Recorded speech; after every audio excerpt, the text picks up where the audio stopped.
Hello, welcome to Lemon Studios, where we talk movies, television, and wrestling. I'm, of course, the Lemon himself, Zeke Lemon, and this is my review for WWE Survivor Series. But before we get into that, let's get the house out of the way. Share them, leave a like. Comment below, let me know your thoughts on Survivor Series, and of course, hit that subscribe button as it helps me grow into my YouTube career.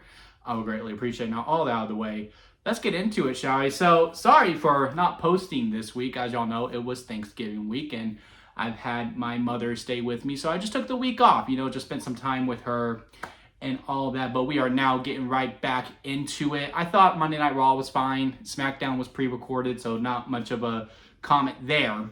And I was really looking forward to this. I think the overall build to Survivor Series was done very well. I thought everything we did with the teams was pretty good, both the men and the women. I know some people weren't a huge fan of the women's build because they thought it wasn't necessary. The two other mid-card matches, I was actually looking forward to Stephanie versus Nikki, and of course, always going to look forward to John Cena, especially with it being his last PLE match. And I will say this, I think the law of diminishing returns has finally caught up to them when it comes to the War Games stipulation. Now, it is a bit of a predicament that we are in now because Survivor Series is now stadium eligible, at least for a baseball stadium, right? Because, they wanted to get to the Big Four where they can all be in stadiums and therefore at some point make the Big Four 2 nights. Look at WrestleMania and look at SummerSlam. They're now 2-night events and they fill out stadiums. Now, the Royal Rumble is slowly getting there. It might be next year when we finally have, well, not next year, 2026, but maybe 2027, we'll have the very first 2-night Royal Rumble event. And sure enough, Survivor Series is going to be right behind it. And with that, you cannot say War Games wasn't the reason why it finally became stadium eligible. Survivor Series was struggling to sell out tickets when it was a SmackDown versus Raw, right? So it is a little bit of a predicament that we're in. And I do think War Games shouldn't be, hey, we know it's November, so War Games is about to happen. Now we're going to keep these brand warfares going for a really long time, because I do think the vision has kind of run its course a little bit already.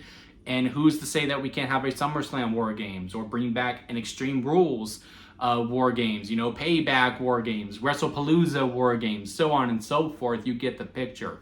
Because now that we have these two, I say both War Games. Overall, I like the women's match a little bit more than the men's. Probably because they went first, but I would say both of them ended where, the expectations just felt a little flat to me overall, especially when it came to the men's one. I was really looking forward to that. Team Punk versus Team Vision.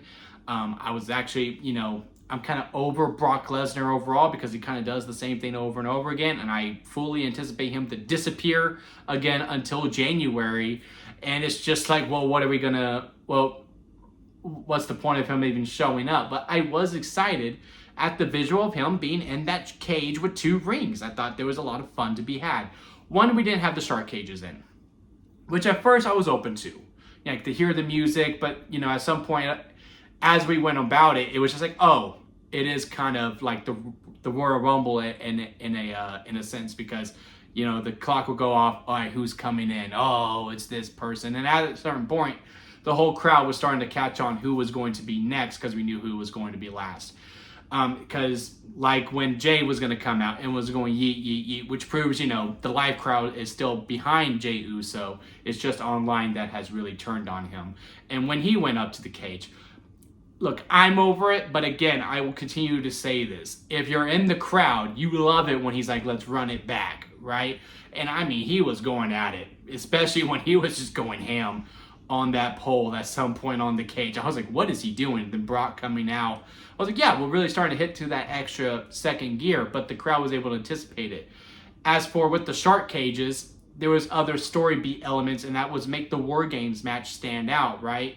Last year, you had Roman stopping Punk before he escaped and having Sammy leave. The very first year where he stopped Jimmy from going out and saying, Sammy, you go in to help Jay. There was a lot of opportunities there that, again, makes War Games stand out from the other matches.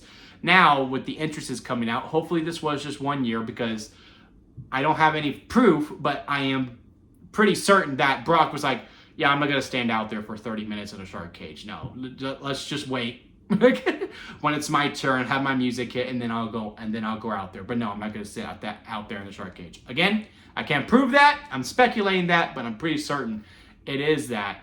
But with the entrances, it really did just feel like the Royal Rumble, but with a cage and another ring in this sense.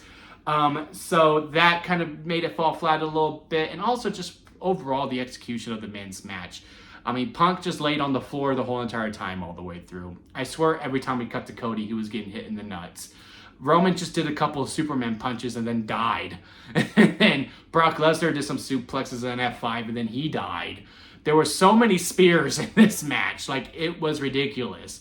We needed to tone it down. I get it. Like, 4 of the people in that match, their signature move was a spear, but at the same time, like, okay, let's reel it in a little bit. And then the whole bit at the end, too, with someone coming in to climb down the cage, give a curb stomp to make it seem like it was Seth Rollins, even though it's clearly not Seth Rollins, but hopefully WWE is aware of that. And then leaving out of the cage, I was like, that boy's moving way too fast to be Seth Rollins. Like, Seth has not moved that fast pre-injury when he was with the Authority on the first title run. That's how long it's been since that boy has moved that fast. I heard it's Austin Theory, but we'll wait till Monday where I'm pretty sure we get the confirmation that it was Austin Theory to talk about it a little bit more. But yeah, overall, the men's War Games match disappointed me a little bit. As for the women's one, didn't disappoint me as much. I think overall it was a very safe War Games match. Very paint by numbers, something that you expect to see. It's a basic blueprint of a War Games match. But, you know, the bar has been set so high. Like, I remember there being a moment. It was when AJ Lee came out and Becky stopped her at the cage, right? And AJ's going to climb up. And you hear the crowd getting excited, like, oh my God, she's going to jump off the cage. AJ Lee's going to jump off the cage. And then she jumped down to jump off the top rope. And the crowd went, oh, like, it's just that type of a bit. I actually like the Io Sky trash can bit. It has become, you know, Kofi Kingston at the Royal Rumble, right? Avoiding the elimination. You got to have the spot. It's just how she's going to top it every single year. I do think one or two things needs to happen to the War Games match. Because, again, overall, the women's War Games match was fine. I found it very entertaining. The men's match, I don't know if it was fatigue from the first one in that this is now my 8th one. Well, not 8th one overall, but, you know, within the main roster setting, right? I think, yeah, because we've got 4. Within the main roster setting that the fatigue has just sat in with it. Maybe next year, because, again, Survivor Series doesn't become stadium eligible without War Games. So maybe you do need to do it.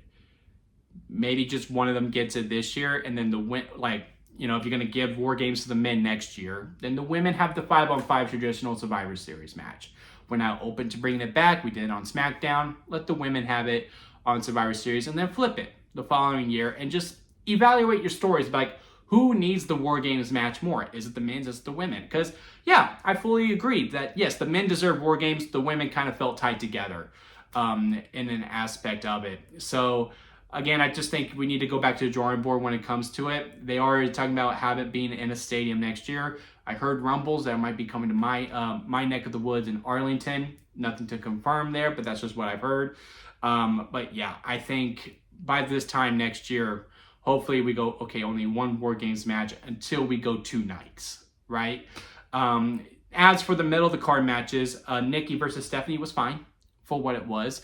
I enjoyed the back and forth. I think the two had very good chemistry, even though you could tell the crowd wasn't fully into it for the most part. I mean, this crowd was literally about, hey, we're about that cage and we're about John Cena. Everything else, which is camouflage, is that the word? But, you know, they just didn't care for it as much. And it took them a little bit till the crowd really started to get into it. I think it was until, well, basically right till the end where Stephanie Vaquero does the Devil's Kiss on the announce table is where I feel like the crowd was really starting to hook in. But yeah, I thought Nikki and her had very good chemistry.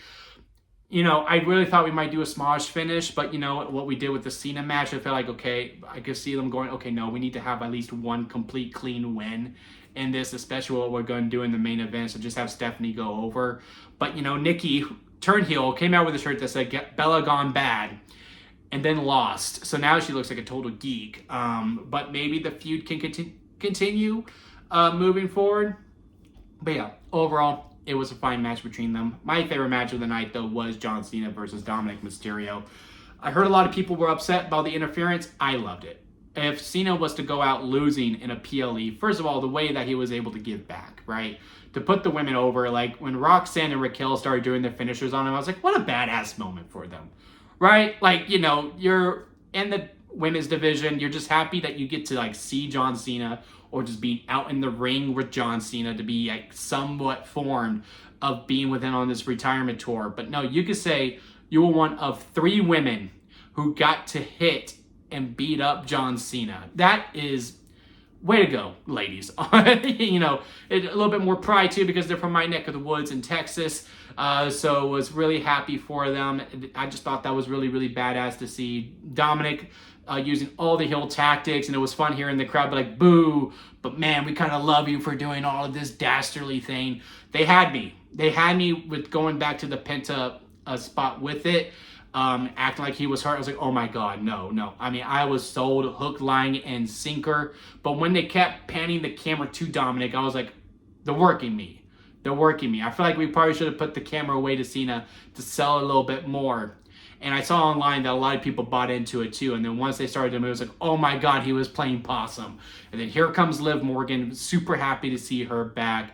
You think you're doing a callback to the Rhea Ripley stuff. She slaps Dom, jumps into Cena. Again, awesome moment for her. She does the eye thing just like Cena did when he was going to turn heel. Great callback to the start of this retirement tour. Kicks him in the nuts just like what he did when he turned heel. And that's what cost him his title. Karma came back to hit Cena right as is on his way out. And he put over a young superstar on his way out. Now we only have one appearance left of the Never Seen 17, and boy am I going to be emotional during that day, which is next week. It's not this Saturday but the coming Saturday, and boy, it's going to be hard. It's going to be really, really hard saying goodbye to that man. So yeah, overall Survivor Series was okay.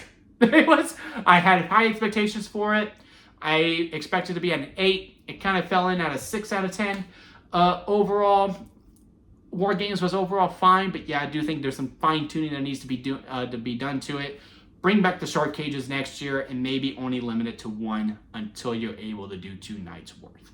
But yeah, those are my thoughts on Survivor Series. Let me know down in the comment section your thoughts on the show. Leave a like if you made this far within a review. I do greatly appreciate it. And hit that subscribe button as I am trying to grow into my YouTube career.